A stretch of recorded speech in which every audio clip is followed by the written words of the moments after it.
and we heard, as you've already heard, many personal accounts from grandparents and grandchildren.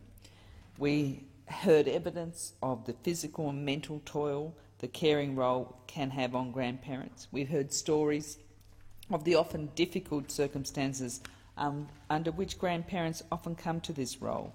We heard of the significant financial impact on taking on the caring role, whether it be grandparents having to leave work to care for children with complex needs, or, as we heard, cashing in superannuation to meet the costs of raising children, or reverse mortgaging their home to meet the costs of family court cases. But what we also heard, Mr Acting Deputy President, were the stories of great love and care, of grandparents' devotion to their families and of the deep gratitude of their grandchildren.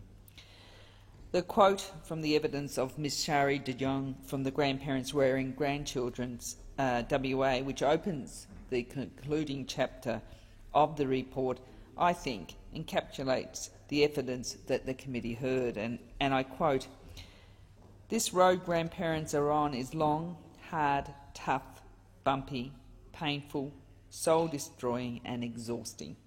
But much love, determination and courage is given by grandparents to raise healthy and happy grandchildren."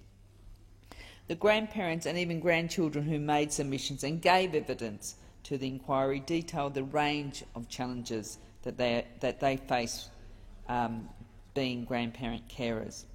What was clear to the committee and is outlined in this report is that whilst every grandparent carer has a unique experience, there are also many similarities in the struggles they face. And whilst there are a number of very successful services across Australia that provide vital support to these families, it is clear that these supports are too few and far between. Many grandparent carers slip through the gaps, struggle to navigate the maze of services and support, or are simply unaware of what is out there or how to access the help that they need. It is clear that this is an issue that both Commonwealth and state and territory governments must work collaboratively to address.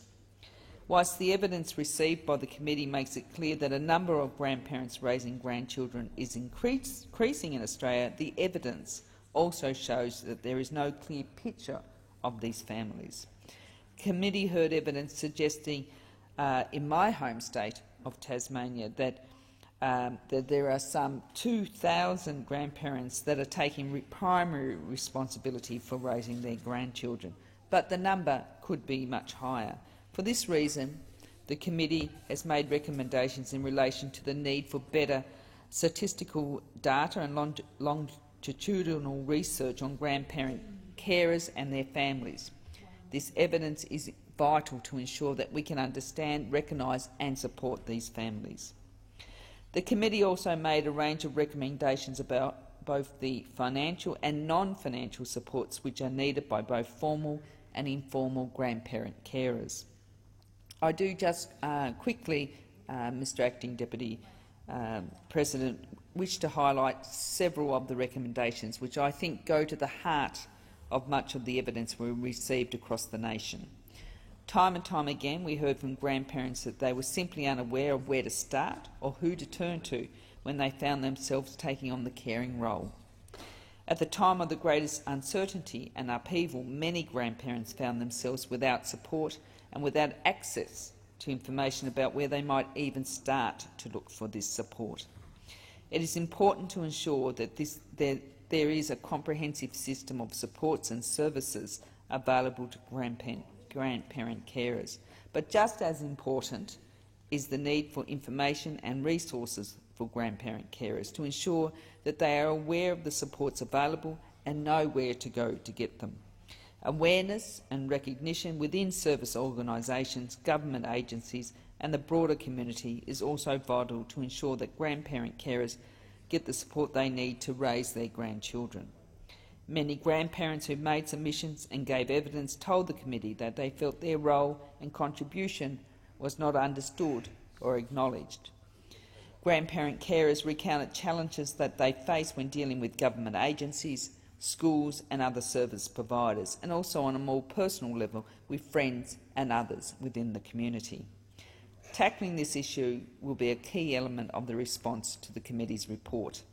I urge the government to consider the recommendations in this report and join with the state and territory governments to develop a collaborative response to the needs identified throughout this report.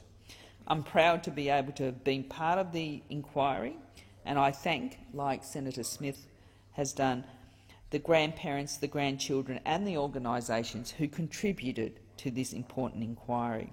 The contribution made by grandparent carers to children they take into their care cannot be understated. The words of a young woman who appeared before the committee of the hearing in Hobart highlighted the gravity of this issue and why the recommendations in this report are so important, and I quote, "I think I was incredibly lucky to have my grandparents rescue me and take me out of that position. If I had not been taken out of that position, I would have died. I really honestly believe I would not be here today." I commend the report to the Senate.